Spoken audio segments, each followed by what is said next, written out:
Welcome to the module on behavior change in urban sanitation.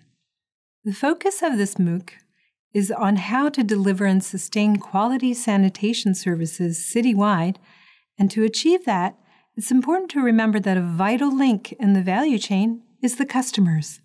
They create the pull that makes the value chain work. If they don't create this pull, then the system doesn't work efficiently. So how do we make sure that demand is created for the sanitation services that we implement or strengthen, that the sanitation products we develop are purchased and used, and that the sanitation hygiene and behaviors we are promoting are adopted and maintained? In this module, we will explore some principles and steps to make our demand creation and behavior change programs more effective. Before starting any behavior change program, we need to be clear on the behaviors at the household or citizen level that will affect the outcomes of our program and ultimately its success. Here are some examples of urban sanitation behaviors which we might want to achieve. Households connect to a sewer. Utility customers pay their bills on time. Households empty their septic tank on a regular basis using an accredited supplier. Citizens use public toilets and stop using flying toilets. Or users upgrade existing on-site sanitation facilities.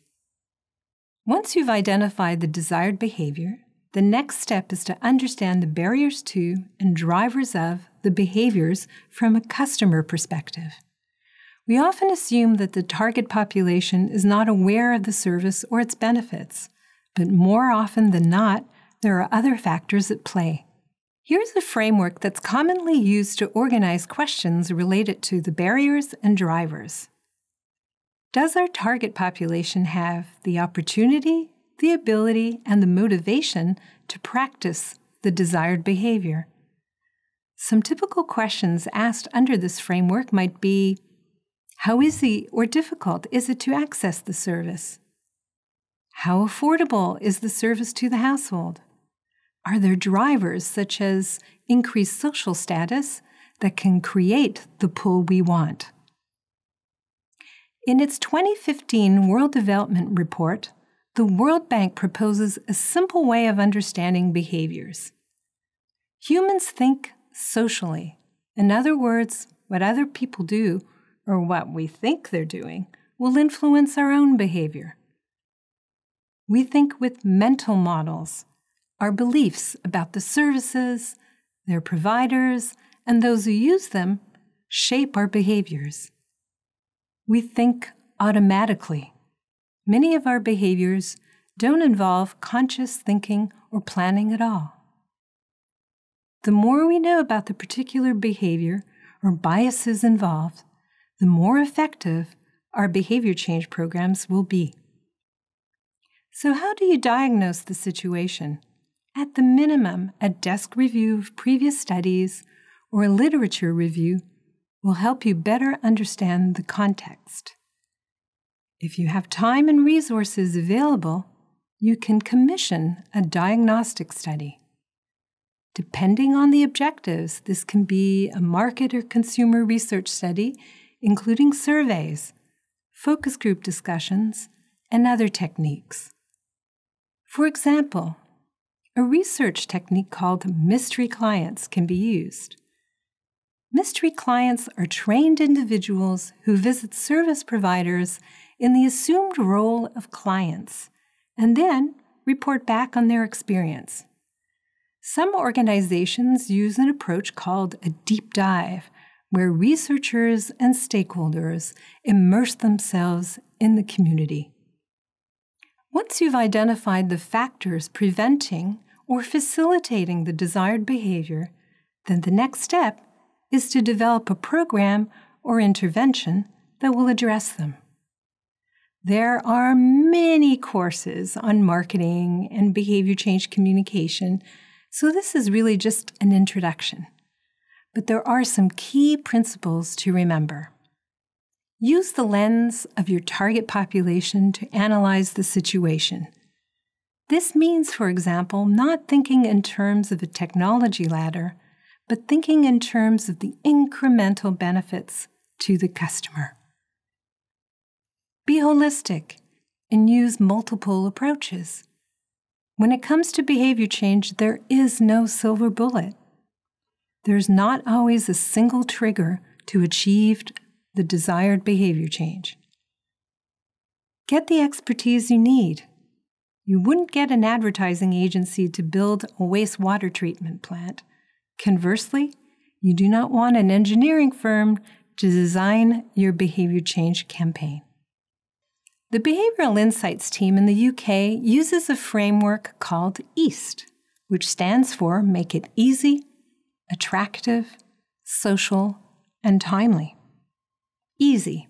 Reduce the hassle factor of taking up a service. Prioritize and simplify messages. Harness the power of default options whenever possible. Attractive. Use human-centered design or other techniques to ensure the service and product features meet customer needs, desires, and aspirations. Social. If most people are already paying their bills on time, make that information known. Leverage the power of social networks and peer pressure. Encourage people to make public commitments. Timely. Promote products or services when the cash constraints are lower and mental bandwidth greater. Foster new habits during major life changes, like marriage or a new baby. Let households know when it's time to empty their septic tanks. To illustrate the EAST framework further, let's take the example of wanting households to use improved pit emptying services.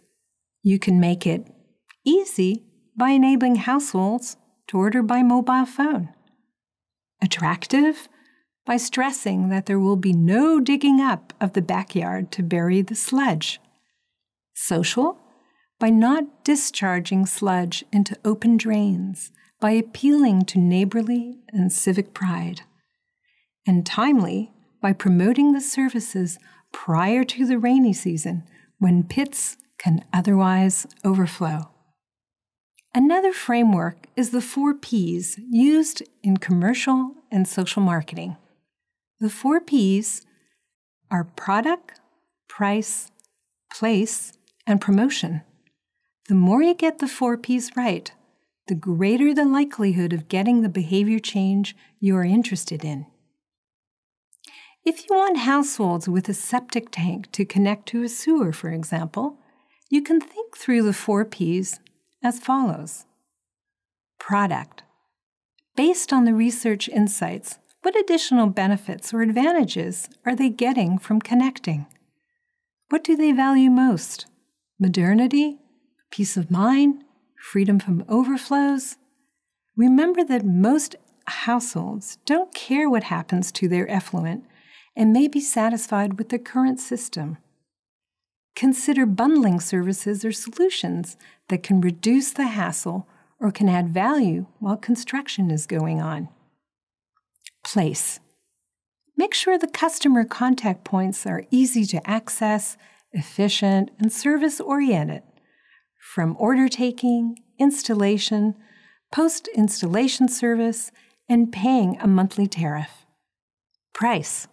Offer installment payments to ease cash constraints or enable payment through mobile money. Promotion. Tell potential customers why, where, and how to get the service, but go beyond information, education, and communication, or IEC as it is called. Frame your messages based on the diagnostic study. Consider developing a strong brand through which you can also connect emotionally. If you're targeting the poorest customers, face-to-face communication, product demonstrations, and community-based events are likely to be more effective than mass media. To summarize what we've covered in this module about behavior change in urban sanitation, define what behavior and whose behavior are important to the success of your program. Understand what factors are influencing these behaviors. Design a comprehensive intervention that will aim to remove barriers and activate drivers. Remember 2 frameworks that can be used: EAST and the 4 Ps. And finally, get the type of expertise you need for your program to be most effective.